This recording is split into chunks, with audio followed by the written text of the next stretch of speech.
तर वरळी अपघात प्रकरणात आरोपी मिहिर शहा परदेशात फरार झाला का याची चर्चा रंगतेय। खबरदारी म्हणून पोलिसांनी लुकआउट सर्क्युलर जे आहे ते जारी केलेलं आहे। आरोपीच्या पित्याला जामीन मिळालाय। पाहुयात एक रिपोर्ट।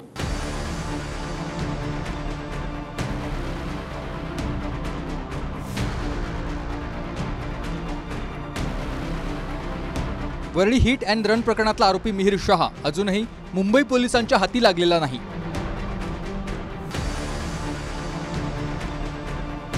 आरोपी परदेशात पळून जाऊ शकतो या शक्यतेने पोलिसांनी लुकआउट सर्क्युलर जारी केलाय। वरळीत मासे विक्रेते दाम्पत्याला BMW कारनं धडक दिली। आरोपांनुसार धडकेनंतर कार चालकाने महिलेला 1.5 ते 2 किलोमीटर पर्यंत फरफटत नेल्याने महिलेचा मृत्यू झालाय। त्यावेळी मिहिर शहा हाच गाडी चालवत होता असा दावा मृत महिलेच्या पतीचा आहे।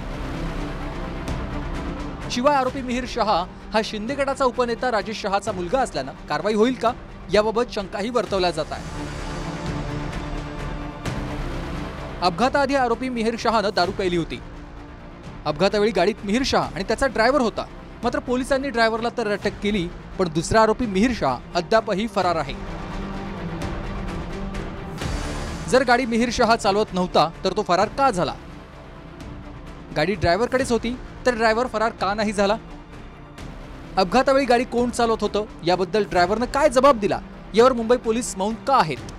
ड्रायव्हिंग सीटवर कोण होतं याची पडताळणी अपघातावेळचं आणि अपघाताआधीचं CCTV फुटेज तपासून सांगता येऊ शकतं। मात्र त्याचीही ठोस माहिती का दिली जात नाही असे अनेक प्रश्न या घटनेच्या तपासावर उभे राहिलेत। शिंदे गटाचा नेता आणि आरोपी राजेश शहाला पोलिसांनी आरोपीला पळून जाण्यास मदत केल्याच्या आरोपात अटक केली होती। मात्र कोर्टानं राजेश शहाला जामीन दिलाय।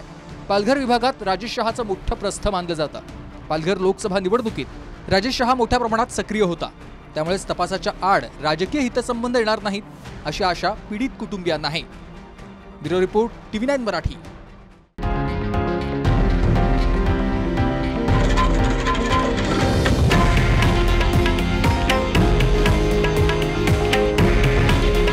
हे आहे देशातील नंबर 1 न्यूज नेटवर्क आणि आपण पाहत आहात TV9 मराठी।